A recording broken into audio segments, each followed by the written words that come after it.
Welcome to this episode of Work Punks, in which we answer work-related questions from you out there. Of course, Work Punks are Colin Newlyn from Decrapify Work, Ben Simpson of VitalOrg, and myself, Paul Jansen of TrustWorks. Today's question is as follows. I want to trust my team. I don't want to be a bossy boss, but two of them are missing deadlines and delivering sloppy work. How to go about this? It's interesting what you are putting out there as opposing characteristic. You're saying I want to be a trusting boss, but I don't want to be bossy. As in I don't want to hold my team members to account. Well, I think you can both be a trusting boss and hold your team members to account. I think that's perfectly valid and perfectly valuable. If anything, it's essential. But what, of course, is really important is that both parties are perfectly clear on what the expectations are, what it means to deliver timely and good quality work. So I would be interesting what a conversation between yourself and those team members or team member, a one-on-one or one on multiple, or whatever you feel is appropriate, would reveal in that sense. And I think in that sense, it's important to be open to explore not only what they have understood to be the required work and the criteria that you would attach to them in terms of quality and timeliness and everything else that you regard as delivering good work, but also how you can help them to deliver that work at at that required level. Because obviously there's lots of reasons why people sometimes are unable to deliver the work to the desired standard. Could have lots and lots of reasons, and you can only find those out by asking, really. So put your listening cap on, have that conversation, start listening to those team members, find out how you can support them and build trust by being both clear on your expectations and also clear on how people can expect to be supported by you and the other team members, that of course they are part of a wider team. So that's how I would suggest you can go about it. Hopefully that's of help. I suppose I'd start by saying, this is not your problem and this is not their problem. This is a shared problem. And if you approach it in that mindset, then you're going to have a discussion like, how can we solve this problem? What's causing the issue here? It could be that you haven't really explained or set clear expectations. Or it could be, other matters. Maybe they haven't had proper training, or they're struggling with a task and they don't want to admit it, and actually do it. You need a bit for you to sit down with them and go through it with them.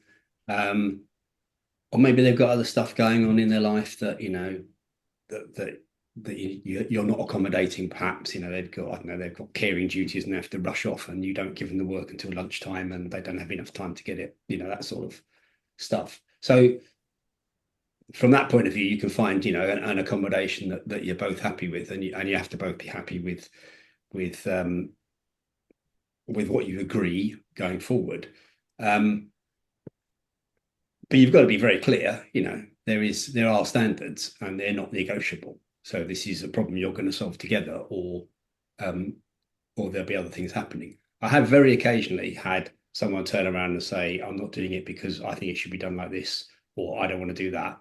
And sometimes you just have to say, well, I'm sorry, but that's not for you to make those changes. This is how you have to do it. These are the constraints you have to work it within,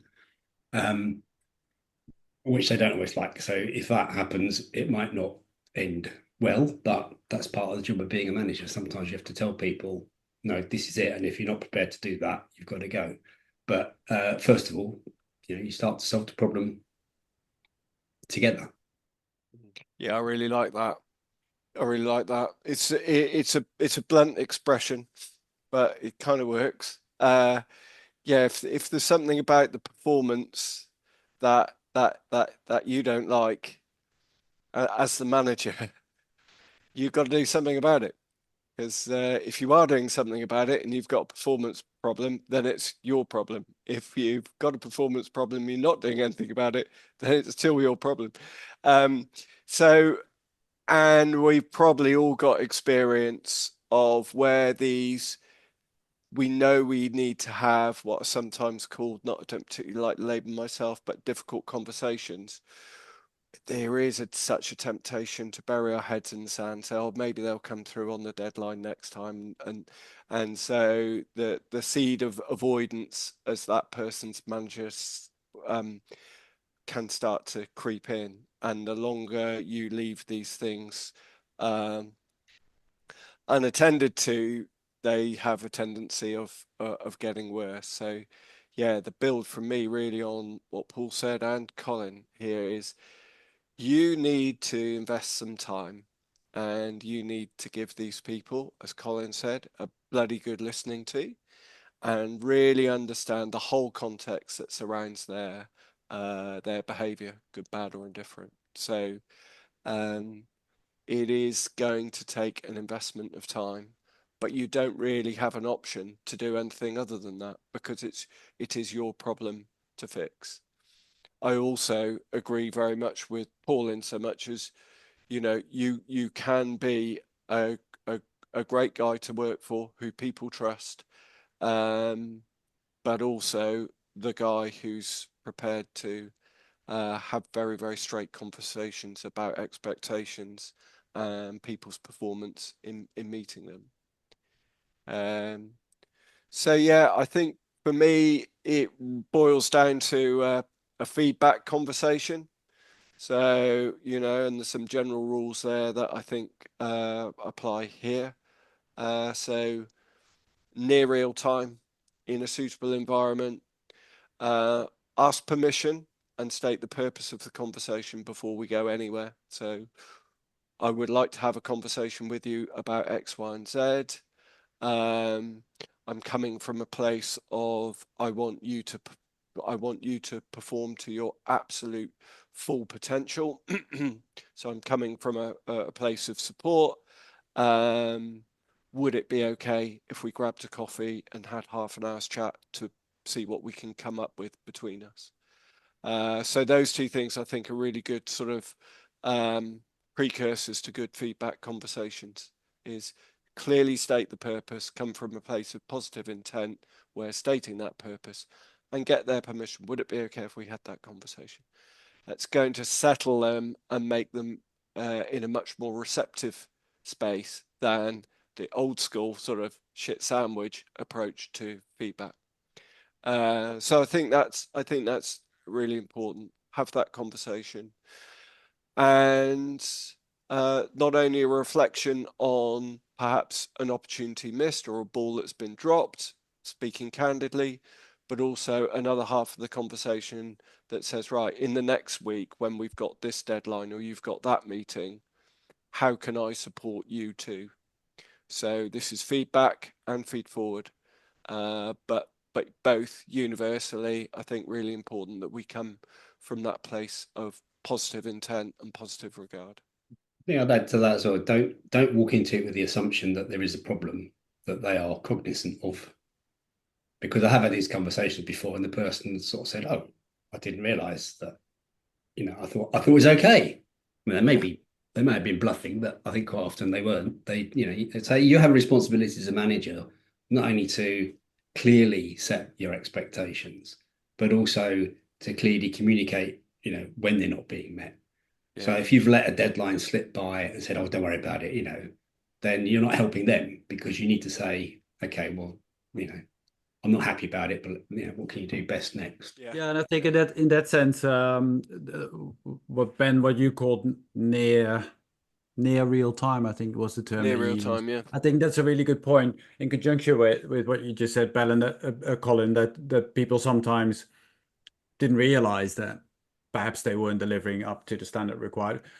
And that realization is all the more the case if this has been going on for a little while. And if you think, oh, as manager, I let it slip on this occasion, but next time I will do something about it, and then you don't. And so after a while, it becomes actually harder to have that conversation, and you are more frustrated. You probably have picked up a few signals from other colleagues or team members who said, oh, so and so hasn't really delivered again. So there is a level of frustration boiling. And if you then deliver that kind of conversation, it's so much more charged from both ends, rather than if you pick it up early on, say, let's just check in and make that clear. You're much more likely to have a much more adult to adult, relaxed almost conversation about let's just reestablish what we're all here to do.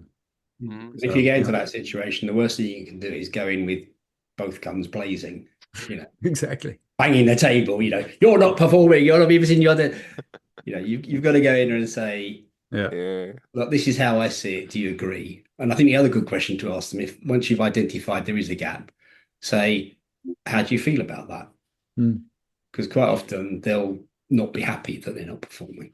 You've got a much better basis to move forward. Yeah, good point too. And the final point for me is, I love the idea of people may not know there's a problem, and the way into that one that can work well, used wisely, is this idea of consequences. So in their mind, missing the deadline, well, the deadline might be completely arbitrary. But if you help them understand what the sort of downstream consequences of their work package arriving late on all the subsequent work packages, then that can, oh God, right, I really get it now. There's a real imperative to deliver on time. So it's not about right and wrong, good and bad. It's about, no, I don't want to be the bottleneck. I want to be the guy that helps this work flow nicely. So yeah, that one can also be useful. Excellent. Well, I hope that this is sufficient input for our question submitter. Is that English? I'm not sure. Anyway, I'm a foreigner. I can get away with it. Thanks for watching us on this episode and or listening to us. We have been Colin Newlyn of Decrapify Work, Ben Simpson of VitalOrg, and Paul Jansen of TrustWorks. Hope to see and or hear you next time. Bye-bye. Cheerio.